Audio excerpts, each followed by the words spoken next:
প্রধান উপদেষ্টা ডক্টর মোহাম্মদ ইউনূসের কাছে দ্বিতীয় অন্তর্বর্তীকালীন প্রতিবেদন জমা দিয়েছেন গুম সংক্রান্ত কমিশন। সকালে রাষ্ট্রীয় অতিথি ভবন যমুনায় কমিশনের প্রধান বিচারপতি মইনুল ইসলাম চৌধুরীর নেতৃত্বে কমিশনের সদস্যরা প্রধান উপদেষ্টার কাছে এই প্রতিবেদন জমা দেন। এ সময় জানানো হয়, গুমের শিকার ব্যক্তিদের মধ্যে এখনও ৩ শতাধিক নিখোঁজ রয়েছেন।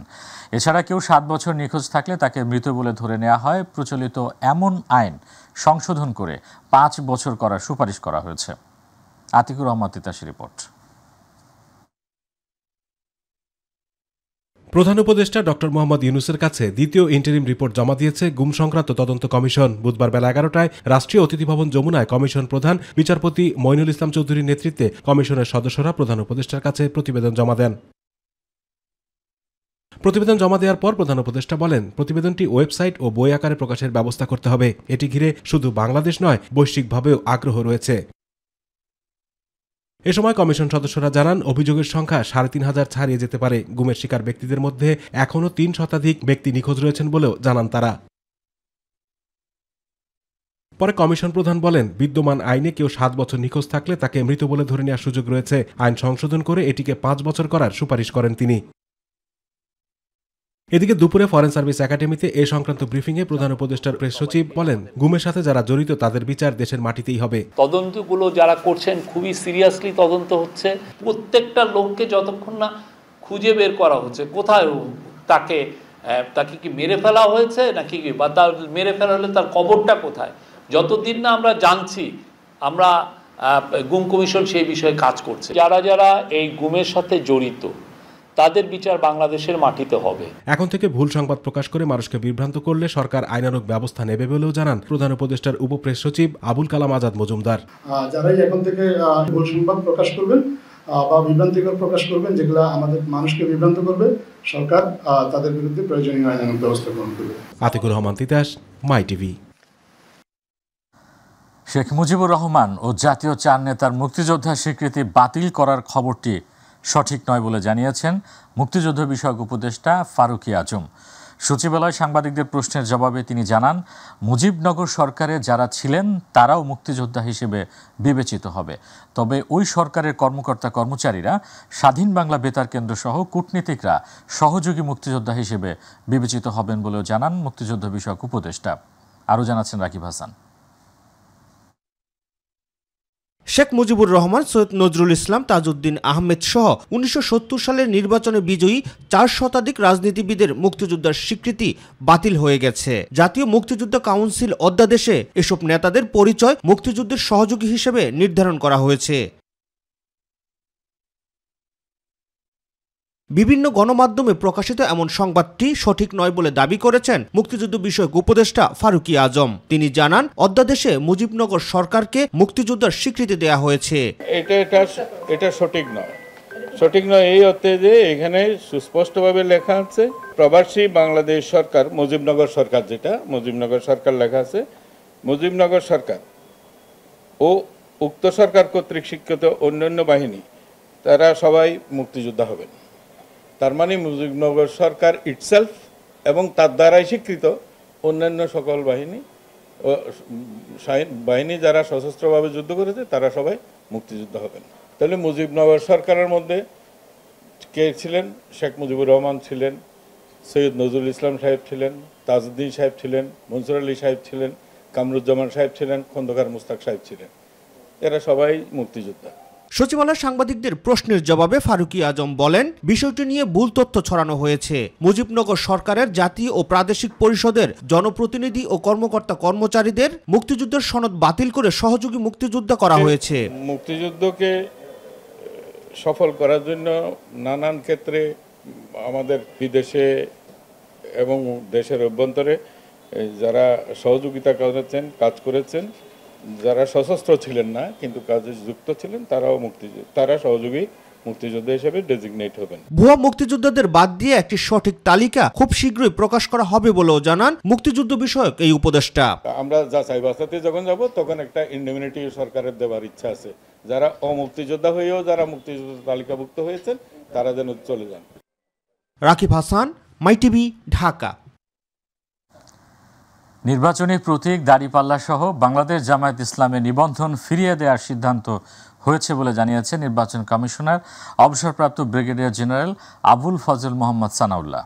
বিকেলে আগারগাঁওয়ে নির্বাচন কমিশন ভবনে প্রধান নির্বাচন কমিশনার এএমএম নাসির উদ্দিনের সভাপতিত্বে অনুষ্ঠিত কমিশন সভায় এই সিদ্ধান্ত নেওয়া হয়। সভা শেষে ইসি সানাউল্লাহ সাংবাদিকদের এ তথ্য জানান।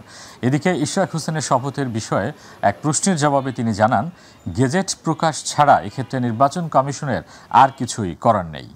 এই সব কিছু বিবেচনায় নিয়ে নির্বাচন কমিশন নীতিগতভাবে সিদ্ধান্ত নিয়েছে যে জামাতে ইসলামের দাড়িপাল্লা যে দলীয় প্রতীকটি ছিল সেই প্রতীকটা ফেরত দেওয়া হবে, তারা ফেরত পাবেন।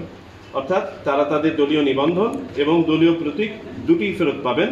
তবে দলীয় প্রতীকটি এখন যেহেতু আমাদের এসআরও করতে হবে, এটা একটা দাপ্তরিক প্রক্রিয়া আছে, একটু সময় লাগবে। 5 আগস্টের পর যুক্তরাজ্যে পালিয়ে যাওয়া ব্যক্তিদের নিয়ে সিদ্ধান্তের চেয়ে পাচার হওয়া অর্থ পুনরুদ্ধার জরুরি। আদালতের নির্দেশনা ছাড়া তাদের বিরুদ্ধে ব্যবস্থা নেওয়া সম্ভব না বলে জানিয়েছেন ভারপ্রাপ্ত পররাষ্ট্র সচিব Ruhul Alam Siddiqui. King's Charles Harmony Award নিতে 10 থেকে 13 জুন যুক্তরাজ্যে রাষ্ট্রীয় সফর করবেন প্রধান উপদেষ্টা। এ উপলক্ষে আয়োজিত প্রেস ব্রিফিংয়ে এসব তথ্য জানান ভারপ্রাপ্ত সচিব। আরও জানাচ্ছেন জাহিদ আহমেদ বাবু। প্রধান উপদেষ্টার যুক্তরাজ্য সফর নিয়ে সংবাদ সম্মেলন করেন ভারপ্রাপ্ত পররাষ্ট্র সচিব রুহুল আলম সিদ্দিকী। দ্বিপাক্ষিক বৈঠক ছাড়াও মাননীয় প্রধান উপদেষ্টা 11 জুন 2025 তারিখে আপনারা জানেন যে লন্ডনের খ্যাতনামা প্রতিষ্ঠান চাদাম হাউসে একটি বিশেষ আলোচনায় অংশগ্রহণ করবেন। জানান, মর্যাদাপূর্ণ কিংস চার্লস হারমোনি অ্যাওয়ার্ড নিতে 10 থেকে 13 জুন যুক্তরাজ্যে দ্বিপাক্ষিক সফর করবেন প্রধান উপদেষ্টা। 9 জুন রওনা হবেন।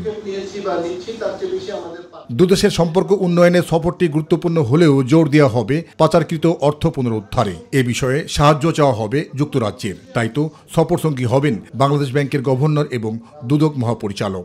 আমাদের এই মুহূর্তে আসলে প্রধান বিষয়টি হচ্ছে পাচার হয়ে যাওয়া অর্থ উদ্ধার বা পুনরুদ্ধার।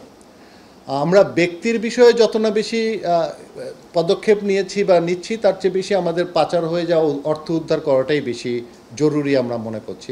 আগস্টের পর যুক্তরাজ্যে পালিয়ে যাওয়া ব্যক্তিদের বিষয়ে কি সিদ্ধান্ত হবে কিংবা সফরকালে ওই দেশের সরকারের সাথে আলোচনা হবে কিনা জানতে চাইলে ভারপ্রাপ্ত পররাষ্ট্র সচিব জানান, এই ইস্যুর চাইতে পাচারকৃত অর্থ পুনরুদ্ধার জরুরি। যতক্ষণ পর্যন্ত কোর্ট বা কোনো লিগ্যাল এন্টিটি থেকে তাদের বিরুদ্ধে কোনো সামন বা অর্ডার ইস্যু না হবে, ততক্ষণ পর্যন্ত আমরা তাদেরকে ওখানেও কিছু বলতে পারবো না। এছাড়া তিনি আরও জানান, সফরকালে বিএনপির ভারপ্রাপ্ত চেয়ারপারসন তারেক জিয়ার সাথে প্রধান উপদেষ্টার সাক্ষাৎ হবে কিনা এ সম্পর্কে তিনি অবগত নন। কিন্তু যুক্তরাজ্যের রাজনৈতিক ব্যক্তিবর্গ বলতে ওখানে যারা রাজনীতির সাথে আছেন, সেটা কনজারভেটিভ পার্টির হোক, লেবারের হোক অথবা অন্য পার্টিরই হোক, তারা মানে প্রতিষ্ঠিত রাজনৈতিক নেতৃবর্গ যারা আছেন তাদের সাথে মিটিংয়ের কথা বলেছি। আমি আসলে বাংলাদেশের কোনো রাজনৈতিক দলের কোনো নেতার মিটিংয়ের বিষয়ে আমার জানা নেই। জাহিদ আহমেদ বাবু, মাই টিভি, ঢাকা। এবার বাজেট প্রসঙ্গ।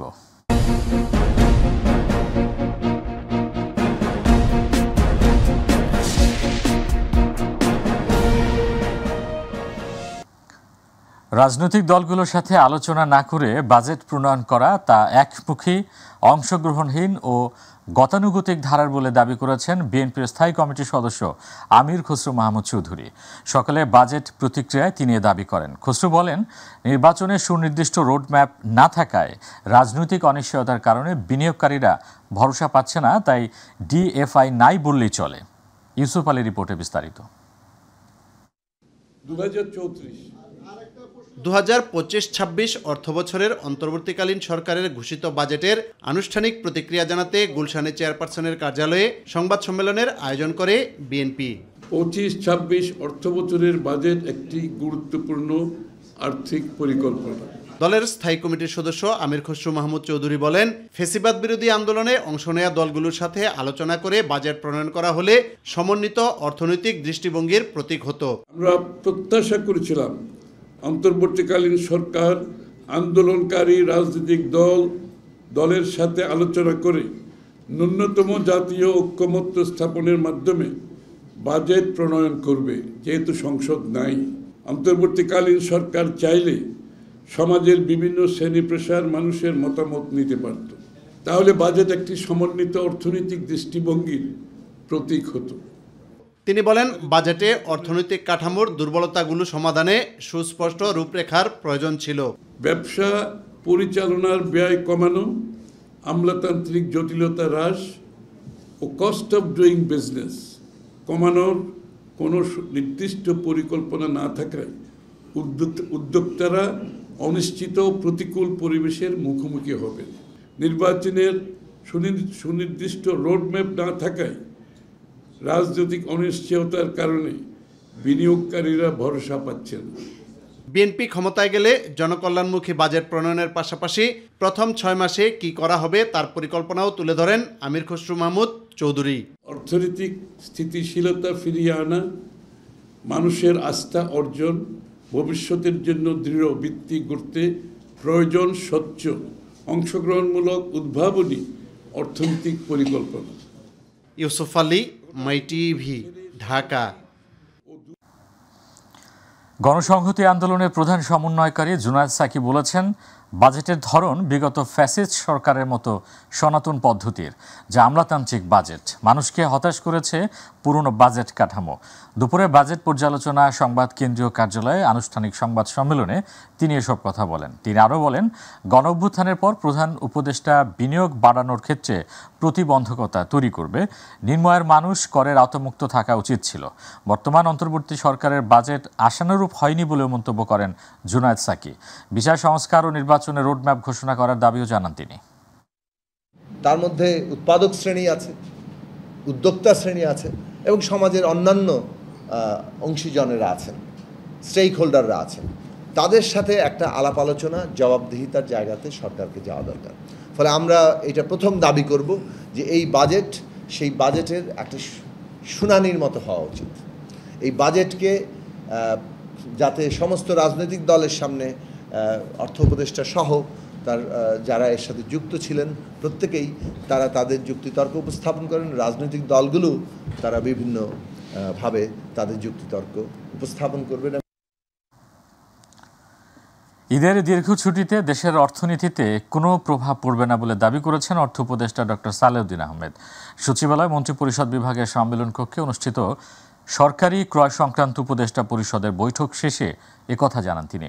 অর্থ উপদেষ্টা জানান, ঈদের পর বাজেটের উপর বিভিন্ন জনের মতামত নেওয়া হবে। 22 তারিখের ক্যাবিনেট বৈঠকে বাজেট অনুমোদন হবে বলেও জানান ডক্টর সালেউদ্দিন আহমেদ।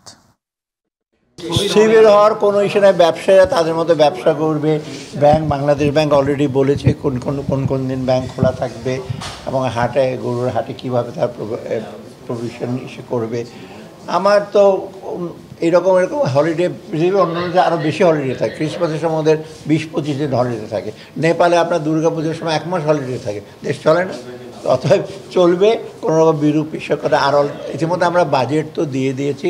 বাজেটের মোটামুটি আমাদের যে কর্মপন্থা কী হবে সেগুলো এটাতে কাজ চলবে। দীর্ঘ ছুটিতে পরিবারের সঙ্গে পবিত্র ঈদ উল আজহার আনন্দ ভাগাভাগি করে নিতে বাড়ি ফিরতে শুরু করেছেন রাজধানীবাসী। ছুটি যত ঘনিয়ে আসছে ততই ভিড় বাড়ছে কমলাপুর রেল স্টেশনে। এদিকে রাজধানীর সব বাস টার্মিনালগুলোতেও সময়ের সাথে সাথে যাত্রী চাপ বাড়ছে। অন্যদিকে ঈদ যাত্রা নির্বিঘ্ন করতে তৎপর রয়েছে রেল কর্তৃপক্ষ। বুধবার থেকে চলছে 10টি বিশেষ ট্রেন। বিস্তারিত শিমুল খানের রিপোর্টে। বুধবার সকালে কমলাপুর রেল স্টেশন ও বাস টার্মিনাল ঘুরে এমন চিত্র দেখা গেছে। ট্রেনে উপচে পড়া চাপ থাকলেও বাসে যাত্রীদের তেমন দেখা মেলেনি। আমি যাব আমার আম্মু আব্বুদের সাথে দেশের বাড়িতে মজা করতে। ঈদের ছুটি কাটতে যাচ্ছি পরিবারের সাথে, খুব ভালো লাগতেছে। একদম অনেক ভালোভাবে আসছে আলহামদুলিল্লাহ। কুরবানির দেশের বাড়িতে যাচ্ছি। আমি ঢাকা থেকে ব্রাহ্মণবাড়িয়া যাচ্ছি দাদুর বাড়িতে। ঈদে অনেক আনন্দ করব, মজা করব, আত্মীয় স্বজন সবার সাথে ভালোভাবে ঈদ কাটাবো। বাড়ি ফেরা মানুষ বলছে ঈদযাত্রা প্রতিবারে ভোগান্তিতে পরিণত হলেও এবারে ঈদযাত্রা একেবারেই ভিন্ন। এখানে আগে মঠবাড়িয়া 550 টাকা যাইতো, এখন 1000 টাকা টিকিট কাটতেছে মঠবাড়িয়া। ঈদে যাচ্ছি পরিবারের সবার সাথে আনন্দ করতে, উৎসব করতে। টিকিটের দাম আগে যেরকম ছিল এখন এরকমই আছে। টিকিটের দাম বিআরটি কর্তৃক যেটা দেওয়া আছে সেটাই রয়েছে, আর যাত্রীর চাপ সকাল থেকে কিছুটা বাড়তেছে আর কি। এই কয়েকদিন কোনো যাত্রী নেই, গাড়িগুলো 10 জন 12 জন 15 জন করে নিয়ে গেছে। হিসাবে আমাদের অ্যাডভান্স টিকিট ছাড়ছে 29 তারিখ থেকে, সবগুলোই ফিল আপ। এখন আমরা খালি যাত্রীদের উঠাই দেই গাড়িতে। যাত্রীদের নির্বিঘ্নে সেবা দিতে কাজ করে যাচ্ছে বলে জানান রেলওয়ে কর্তৃপক্ষ। আজকে ঈদযাত্রার 5ম দিন চলছে। সকাল থেকে আমাদের ইতিমধ্যে 21টা ট্রেন ঢাকা স্টেশন ছেড়ে যায়। ঈদযাত্রায় আমাদের যাত্রীদের সুবিধার্থে 10টি স্পেশাল ট্রেন পরিচালনা করা হচ্ছে। স্তরে চেকিং কার্যক্রম চলছে। স্টেশনে অবৈধ যাত্রী বা বিনা টিকিটের যাত্রী প্রবেশের সুযোগ নেই। এছাড়া সাধারণ যাত্রী ট্রেনের ছাদে ভ্রমণ করতে না পারে, এই জন্য বিশেষ টিম গঠন করা হয়েছে। স্বস্তিদায়ক ট্রেন যাত্রায় কর্তৃপক্ষকে ধন্যবাদ জানিয়েছেন সাধারণ মানুষ। শিমুল খান, মাই টিভি, ঢাকা। এবার কোরবানির পশুর হাটের খবর।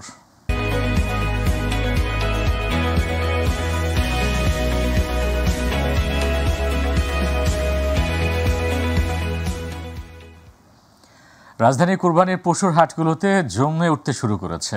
তবে পশুর দাম নিয়ে ব্যাপারী ও ক্রেতাদের রয়েছে ভিন্ন বক্তব্য। তারা বলছেন, অতীতের তুলনায় গরুর আমদানি বেশি হলেও দাম নিয়ে বাকবিতণ্ডা যেন থামছেই না। তারপরেও প্রত্যাশা একটাই, দ্রুতই বাড়বে পশু বেচাকেনা।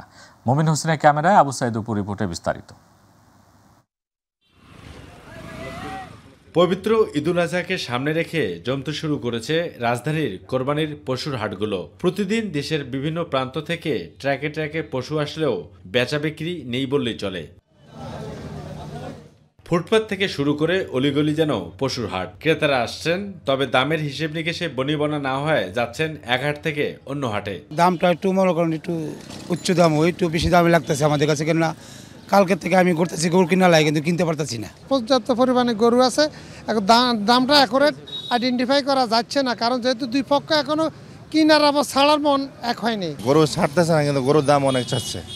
যে গরুর দাম মনে করেন যে 1 লাখ টাকা, ওরা যাচ্ছে 1,80,000, 1,70,000। দু একদিনের মধ্যে বিক্রি বাড়বে এমনটাই প্রত্যাশা বিক্রেতাদের। তবে অনেক ক্রেতা দাম কম বলছেন বলে জানালেন ব্যবসায়ী ও খামারিরা। আমরা তো আশায় আছি যে হবে, কিন্তু গরুর বাজার তো অন্যবারের তুলনায় মেলা কম।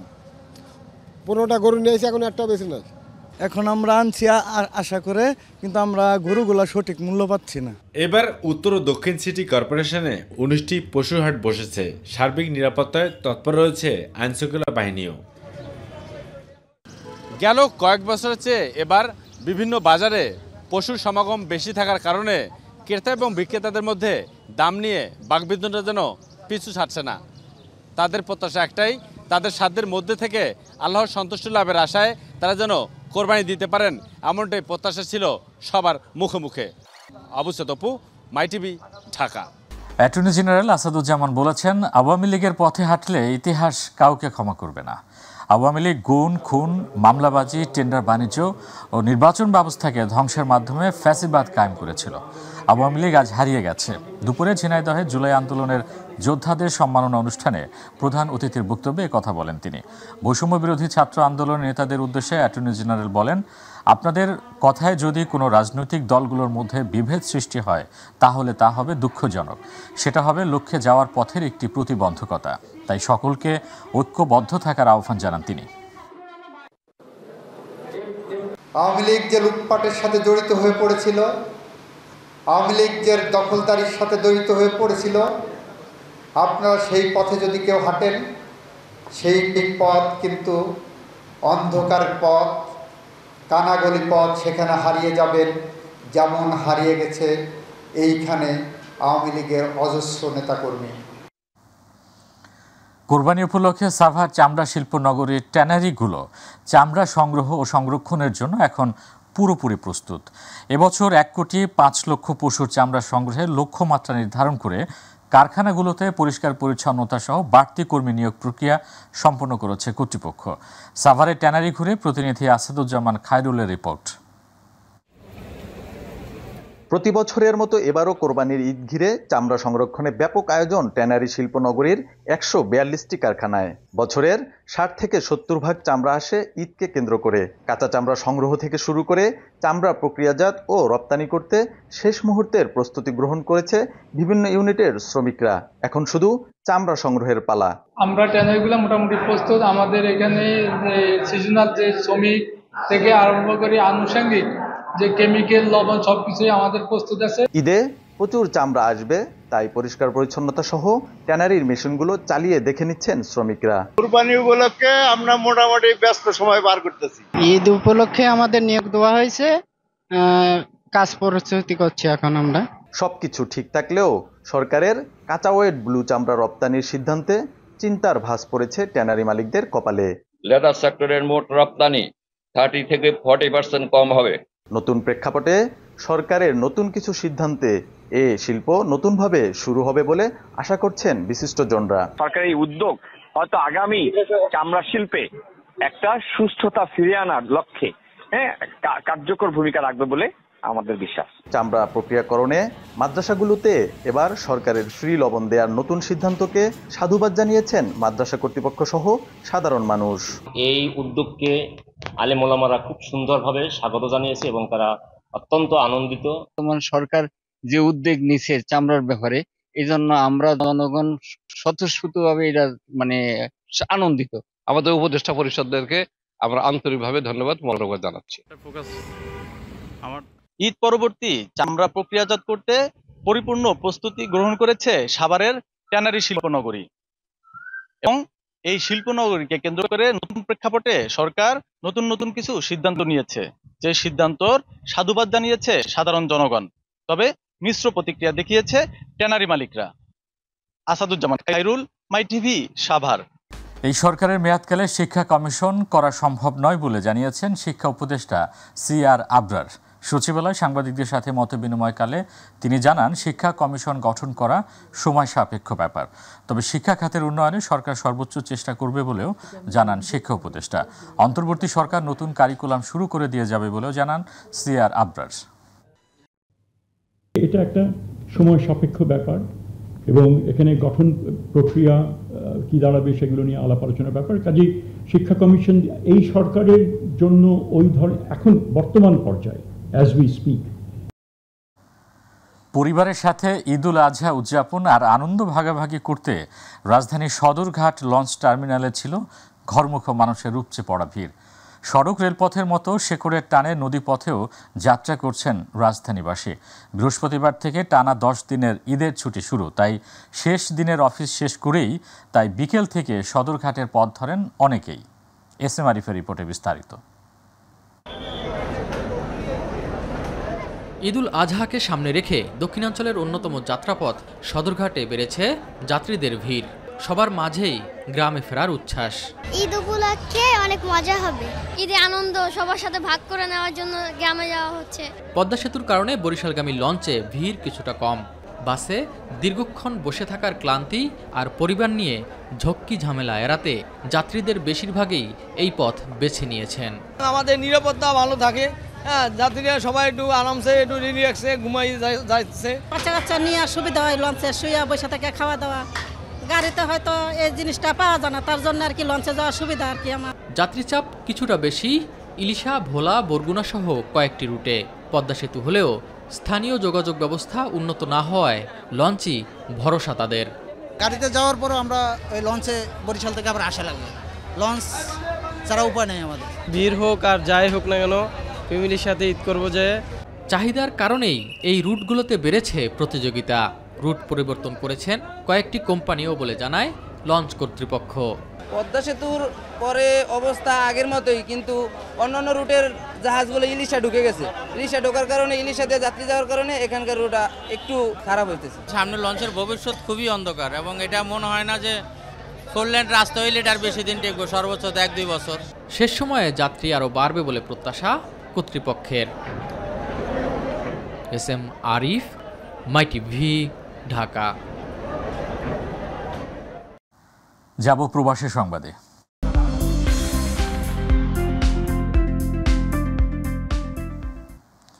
মিনায় অবস্থানের মধ্য দিয়ে আজ শুরু হচ্ছে পবিত্র হজের আনুষ্ঠানিকতা। এরই মধ্যে তাঁবুর শহর হিসেবে পরিচিত মিনায় পৌঁছাতে শুরু করেছেন মুসল্লিরা। প্রতিনিধি M সাইফুল ইসলাম জানান, মিনায় পৌঁছেছে 10 লাখের অধিক হাজি। সবার মুখে মুখে লাব্বাইক আল্লাহুম্মা লাব্বাইক ধ্বনি। 7 জিলহজ সন্ধ্যার পর মক্কার পবিত্র মসজিদুল হারাম বা নিজ আবাসন থেকে হজের নিয়ত করে মিনার উদ্দেশ্যে রওনা করে হাজিরা মিনায় অবস্থান করছেন। বৃহস্পতিবার রওনা হবেন আরাফাতের ময়দানের উদ্দেশ্যে। সেখানে অনুষ্ঠিত হবে হজের খুতবা। এবার সারা বিশ্বের নানা প্রান্তের প্রায় 15 লাখ মুসল্লি হজ পালন করছেন। মুসল্লিদের হজ পালনের বিঘ্ন করতে কড়া নিরাপত্তা সহ নানা পদক্ষেপ নিয়েছে সৌদি সরকার। জিলহজ মাসের 8 থেকে 13 তারিখের মধ্যে হজের মূল আনুষ্ঠানিকতাগুলো সম্পন্ন করা হয়। এবছর হজের আরাফার দিনের ঐতিহাসিক খুতবা প্রদান করবেন বিশিষ্ট ইসলামিক স্কলার শেখ সালেহ বিন হুমাইদ। একমাত্র আল্লাহর সন্তুষ্টির জন্য মিনা এবং আরাফাতে মুজদালিফার যে কার্যক্রম রয়েছে এই কার্যক্রমগুলো যেন আমরা সুন্দরভাবে সম্পন্ন করতে পারি। গাড়ির ম্যানেজমেন্টটা যদি একটু সঠিকভাবে শুদ্ধভাবে হয় তাহলে আমরা ঠিক সঠিক সময়ে মিনাতে পৌঁছাতে পারবো। তো মিনার সেবাটা একটু বিস্তৃত করা দরকার, মানুষ যেন ভালো হতে মিনা অবস্থান করতে পারে। হাজিরা নিরাপত্তার সহিত হজ ব্রত পালন করবে এবং দোয়া মুনাজাত করবে।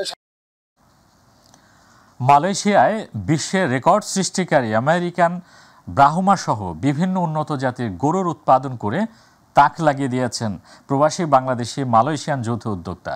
এসব বিশ্বখ্যাত গরু প্রদর্শনে কুয়ালালামপুরের শাহ আলম স্টেডিয়ামে শুরু হয়েছে বিশাল গরুর হাট। আর এই গরুর হাটে প্রবাসী বাংলাদেশি সহ মালয়েশিয়ানরা কিনছেন গরু। প্রতিনিধি আশরাফুল মামুন জানান, মালয়েশিয়ায় কোরবানির গরু কেনার জন্য কোনো পশুর হাট বাজার বসানো হয় না।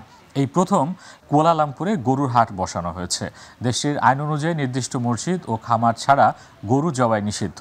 খামারে অথবা নির্দিষ্ট মসজিদে গরু কোরবানি করে মাংস বিতরণ করা হয়।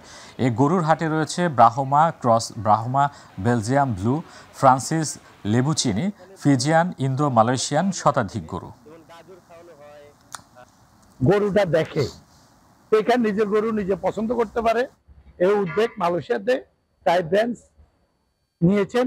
টাইপ ব্র্যান্ডের প্রতিটা গরু এখানে সুস্থ সবল এবং ব্লাড টেস্ট করে সার্টিফিকেটধারী গরু আছে। বাংলাদেশে যেরকম গরুর হাট বসে এখানে ওরকম ভাবেই এখানে বাংলাদেশের মালিকানাধীন ভাবে এখানে শুরু করছে।